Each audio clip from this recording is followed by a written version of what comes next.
ابو عابد الله لا يعطيك العافيه. يعني الحق بنحط والله على الاداره وعلى اللاعبين وعلى اكثر شيء على جمال ابو عابد، يعني بتبدل في اخر 10 دقائق، يعني انت وبعدين تلعب دفاع، انت زلمه خسران تلعب دفاع، روح يا عمي.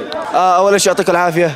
بالبدايه زي ما نشوف كل مره وكل مباراه، الفيصلي هو الجمهور، لا إدارة لا لعيبة لا مدرب. أبو عابد كل موسم وكل مباراة مع فريق قوي نفس السيستم، بيدافع. مع الحسين بالدوري نفس الشيء، دافعت آخر 10 دقائق صرت تهاجم. منذ ربع مرة آخر 10 دقائق، والله لو إنه رونالدو ما عمل لك شيء بآخر 10 دقائق. أبو عابد سيء لا يصلح للفيصلي، مشان الله يعتق النادي والإدارة يكفيكم يعطيكم العافية. الله يعطي الجماهير هاي عافية من الساعة 1 وإحنا واقفين. أبو عابد الله لا يعطيك العافية، الله لا يعطيك العافيه يا جمال ابو عابد. منذ ربع مرة دقيقة 80 تنزلوا، ليش؟ شو في؟ كريستيانو رونالدو؟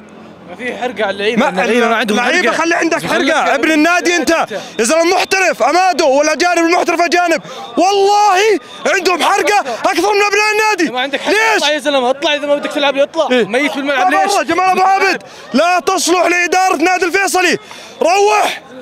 نظام كلا والله اول شيء راح اقول انا هارد لك للجمهور مش للعيبه. ما بتروح، هارد لك للجمهور مش للعيبه. ما بدنا اياك، ما بدنا اياك، هارد لك للجمهور.